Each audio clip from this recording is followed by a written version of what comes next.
और इस समस्या का समाधान यज्ञ है। और कोई दूसरे समाधान नहीं, पेड़ पौधे उगाओ और यज्ञ करो। इसका इतना सुंदर बढ़िया समाधान है। इसलिए इस बात पर हमको ध्यान देना चाहिए, यज्ञ दिवस होने के साथ साथ हम पेड़ पौधे भी उगाएं, जो कि पर्यावरण प्रदूषण दूर हो, ये भी ध्यान देना चाहिए।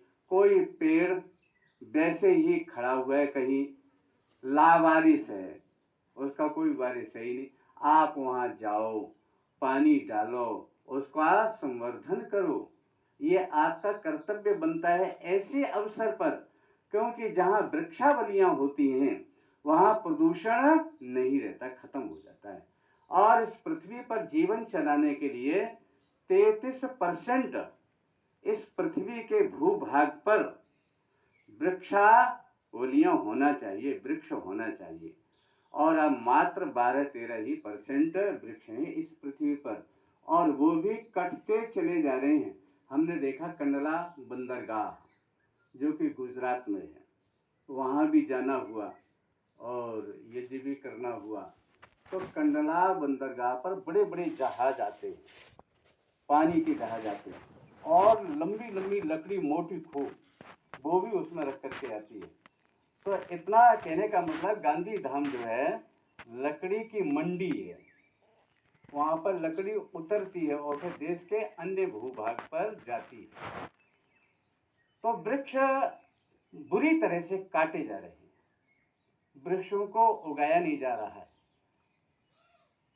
एक डोडा नाम का वृक्ष उसमें पैदा होता था अफ्रीका में, अफ्रीका के जंगलों में, और वो डोडा नाम का जो वृक्ष, उसका बीज एक पक्षी खाता था।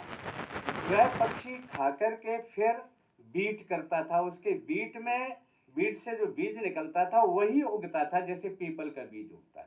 पीपल का बीज आप ढेर सारे ले आओ, नहीं उगेगा, लेकिन पक्षी के बीट में अगर वो चला जाए और वो जमीन पर आ जाए तो वो उगाता है, और वो भी ईंट पत्थरों के अंदर उगता है। तो कहने का मतलब, वो डोडा नाम का जंगल खत्म हो गया। क्यों खत्म हो गया? क्योंकि लोगों ने जो पक्षी खाता था उसको मार डाला। तो अब वो डोडा नाम का वृक्ष कैसे उगे? वो खत्म हो गया, जंगल ही खत्म हो गया। तो कहने का भाव यह है, हमें इस समय ये प्रण करना चाहिए कि हम अधिक वृक्ष उगाएं, वृक्षों की रक्षा करेंगे, उसके साथ साथ में घर घर यज्ञ करेंगे, जिससे कहीं भी कोई किसी प्रकार का प्रदूषण पैदा नहीं होने पाए। जैसे राम के राज्य में यज्ञ होता था और यज्ञ का धुआं आकाश में पर्वत की तरह छाया होता था।